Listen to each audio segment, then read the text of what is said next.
Watanzania wenzangu, hivi nasikia tarehe 29 tarehe 29 kuna nini? Tetesi za chini chini nasikia tu kuna maandamano.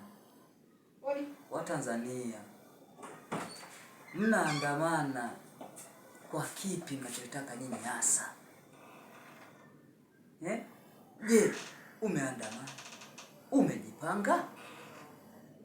Maana unajua unapoanzisha maandamano unajua una mbio.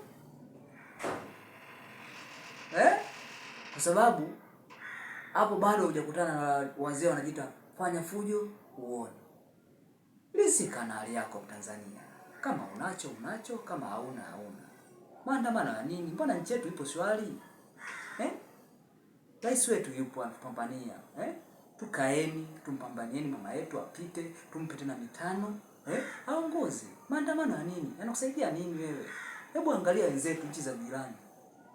Hawapati hata usingizi, kila kukicha vita. Tanzania shtuka. Nchi yetu ipo sawa. Wewe jifikirie. Una miaka mingapi hapo mpaka hapo ulipofikia? Kama sio uko chama cha CCM. Kimekulea mpaka hapo ulipofikia. Umesoma, kimekusomesha. Kuna chama kilichokusomesha zaidi ya CCM? Kuna miaka mingapi? Tusikurupuke wa Tanzania. Hii nchi ni ya utulivu.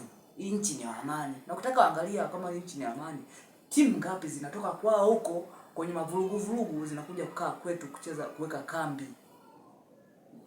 Au watu wangapi wanakuja kupumzika hapa? Hii nchi ni amani bwana. Hatujazoea kelele malumbano, hatujazoea mabomu, marisasi. Vitu hivyo sisi kwetu ni vigeni. Kwa hiyo Tanzania tusikurupuke, tusiige vitu vya kijinga. Tuipende nchi yetu, tuisamini nchi yetu. Kama mmenielewa Tanzania, naombeni tufanye hivyo. Asanteni sana.